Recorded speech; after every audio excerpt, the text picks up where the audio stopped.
Esdras, capítulo 3, versículo 1 ao capítulo 4, versículo 23. No 7º mês, quando os israelitas já haviam se estabelecido em suas cidades, todo o povo se reuniu em Jerusalém com um só propósito.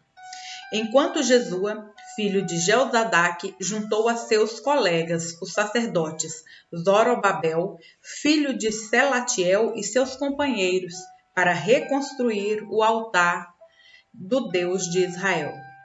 Queriam apresentar holocaustos ali, conforme a instrução da lei de Moisés, homem de Deus. Embora o povo estivesse com medo dos habitantes daquela região, reconstruíram o altar no mesmo lugar original. Assim, começaram a oferecer holocaustos no altar do Senhor todas as manhãs e todas as tardes. Celebraram a festa das cabanas, conforme prescrito pela lei, e ofereceram o número de holocaustos especificado para cada dia da festa. Ofereceram ainda os holocaustos regulares e as ofertas exigidas para as celebrações da Lua Nova e para as festas anuais do Senhor. O povo também trouxe ofertas voluntárias para o Senhor. 15 dias antes do início da festa das cabanas, os sacerdotes haviam começado a oferecer ao Senhor os holocaustos, antes mesmo de lançarem os alicerces do templo do Senhor. Então, contrataram pedreiros e carpinteiros e lhe pagaram com moedas de prata. Também compraram toras de cedros dos povos de Tiro e de Sidom, e lhes pagaram com alimento, vinho e azeite. As toras eram trazidas dos montes do Líbano e vinham pela costa do mar Mediterrâneo até Jope, pois Ciro, rei da Pérsia, havia permitido que assim se fizesse. A construção do templo de Deus começou no 2º mês do 2º ano depois da chegada a Jerusalém. O grupo de trabalhadores era constituído de todos que haviam regressado do exílio, incluindo Zorobabel, filho de Sealtiel, Jesua, filho de Jeozadaque, e seus colegas, os sacerdotes, bem como todos os levitas. Os levitas de 20 anos para cima foram encarregados de supervisionar a construção do templo do Senhor. Jesua, seus filhos e seus parentes, Cadmiel e seus filhos e os descendentes de Odavias supervisionavam aqueles que trabalhavam no templo de Deus. Os levitas da família de Enadad os auxiliavam nessa tarefa. Quando os construtores terminaram os alicerces do templo do Senhor, os sacerdotes puseram suas vestes e tomaram seus lugares para tocar as trombetas. Os levitas, descendentes de Asaf, fizeram soar os símbolos para louvar o Senhor, conforme o rei Davi havia prescrito. Com louvores e ação de graças, entoaram este cântico ao Senhor. Ele é bom, seu amor por Israel dura para sempre. Então todo o povo louvou o Senhor em alta voz, pois haviam sido lançados os alicerces do templo do Senhor. Muitos dos sacerdotes, dos levitas e dos outros chefes de família mais velhos que tinham visto o primeiro templo choraram alto quando viram os alicerces do novo templo. Outros tantos, porém, gritavam de alegria. Os gritos alegres e o choro se misturavam num barulho tão forte que se podia ouvir muito longe. Os inimigos de Judá e Benjamim souberam que os exilados estavam reconstruindo o templo do Senhor, o Deus de Israel. Eles foram a Zorobabel e aos outros chefes de família e disseram: queremos participar da construção, pois também adoramos seu Deus como vocês. Temos oferecido sacrifícios para ele desde Esaradom, rei da Assíria, desde que Esaradom, rei da Assíria, nos trouxe para cá. Mas Zorobabel, Jesua e os outros chefes de família de Israel responderam: de maneira nenhuma, vocês não podem participar desse trabalho. Somente nós construiremos o templo para o Senhor, o Deus de Israel, conforme Ciro, rei da Pérsia, nos ordenou. Então os habitantes da região tentaram desanimar e amedrontar o povo de Judá, para que não continuassem a construção. Subornaram agentes para trabalhar contra eles e frustrar seus planos. Isso prosseguiu durante todo o reinado de Ciro, rei da Pérsia, até que Dario, rei da Pérsia, subiu ao poder. Anos depois, quando Xerxes começou a reinar, os inimigos de Judá escreveram uma carta de acusação contra o povo de Judá e de Jerusalém.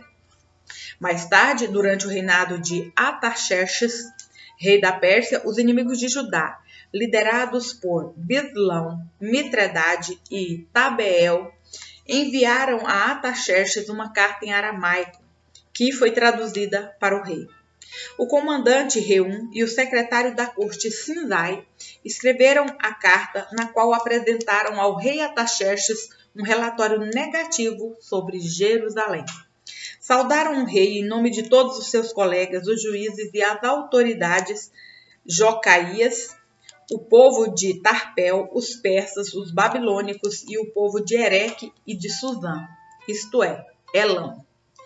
Também enviaram saudações do restante do povo que o grande e renomado Assurbanipal havia deportado e estabelecido em Samaria e em todas as terras vizinhas da província a oeste do rio Eufrates.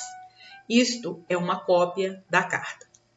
Ao rei Artaxerxes de seus súditos leais nas províncias a oeste do rio Eufrates.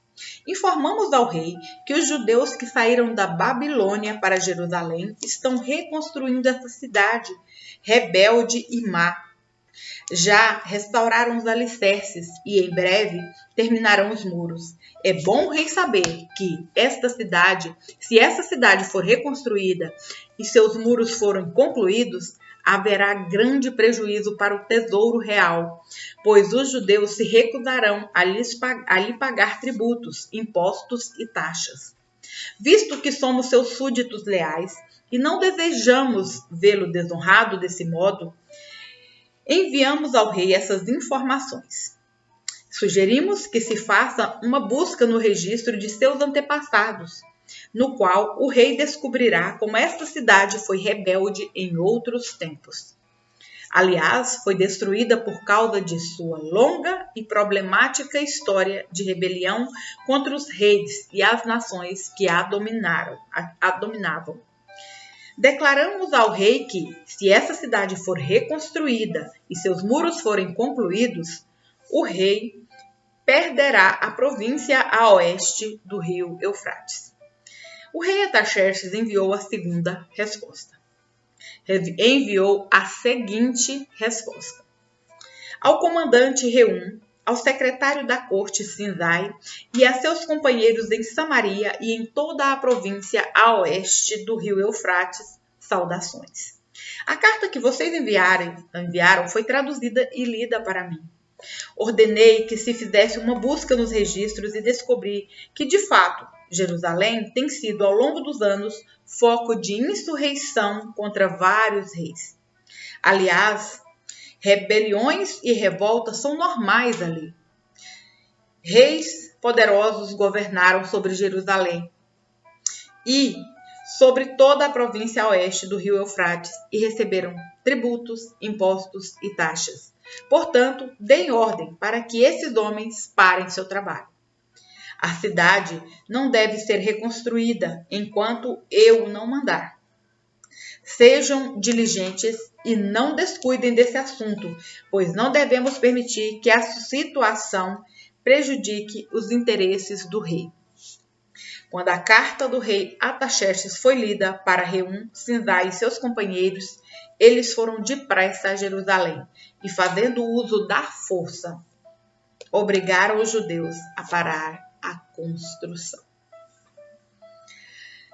Primeira carta aos Coríntios, capítulo 2, versículo 6 ao capítulo 3, versículo 4. No entanto, quando estamos entre pessoas maduras, falamos com palavras de sabedoria, mas não com o tipo de sabedoria desta era ou de seus governantes, que logo caem no esquecimento. Pelo contrário, A sabedoria que nos referimos é o mistério de Deus. Seu plano antes secreto e oculto, embora ele o tenha elaborado para nossa glória antes do começo do mundo. Os governantes dessa era, por sua vez, não a entenderam, pois, se a houvessem entendido, não teriam crucificado o Senhor da glória. É a isso que as Escrituras se referem quando dizem: olho nenhum viu, ouvido nenhum ouviu, e mente nenhuma imaginou o que Deus preparou para aqueles que o amam. Mas foi a nós que Deus revelou estas coisas por seu Espírito, pois o Espírito sonda todas as coisas, até os segredos mais profundos de Deus. Pois quem conhece os pensamentos de uma pessoa, senão o próprio Espírito dela? Da mesma forma, ninguém conhece os pensamentos de Deus, senão o Espírito de Deus. E nós recebemos o Espírito de Deus, e não o Espírito deste mundo, para que conheçamos as coisas maravilhosas que Deus nos tem dado gratuitamente. Quando lhes dizemos isso, não empregamos palavras vindas da sabedoria humana, mas palavras que foram ensinadas pelo Espírito, explicando verdades espirituais a pessoas espirituais. Mas o homem natural não aceita as verdades do Espírito de Deus. Elas lhe parecem loucura e ele não consegue entendê-las, pois apenas quem é espiritual consegue avaliar certamente o que diz o Espírito. Quem é espiritual pode avaliar todas as coisas, mas ele próprio não pode ser avaliado por outros. Pois quem conhece os pensamentos do Senhor? Quem sabe o suficiente para instruí-lo? Mas nós temos a mente de Cristo.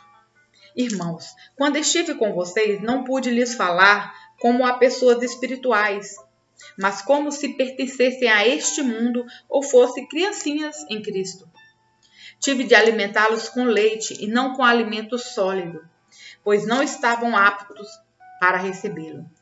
E ainda não estão, porque ainda são controlados por sua natureza humana. Têm ciúme uns dos outros, discutem e brigam entre si. Acaso isso não demonstra que são controlados por sua natureza humana e que vivem como pessoas do mundo? Quando um de vocês diz, eu sigo Paulo, e outro diz, eu sigo Apolo, não estão agindo exatamente como as pessoas do mundo? Salmos, capítulo 28, versículos 1 ao 9. A ti eu clamo, ó Senhor, minha rocha. Não feche teus ouvidos para mim, pois, se permaneceres calado, será melhor que eu desista e morra. Ouve minha súplica por misericórdia, quando eu clamar por socorro, quando levantar as mãos para o teu santuário.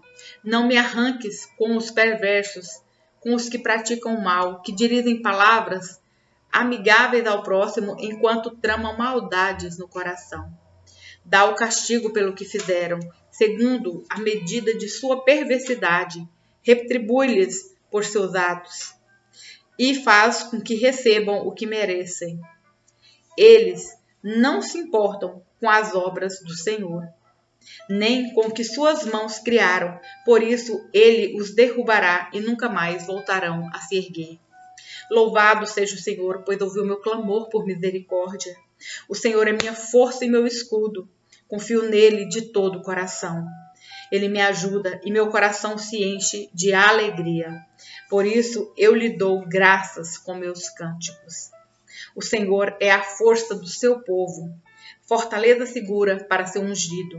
Salva o teu povo, abençoa os que pertencem a ti, conduze-os como pastor e leva-os em teus braços para sempre. Provérbios, capítulo 20, versículos 24 ao 26.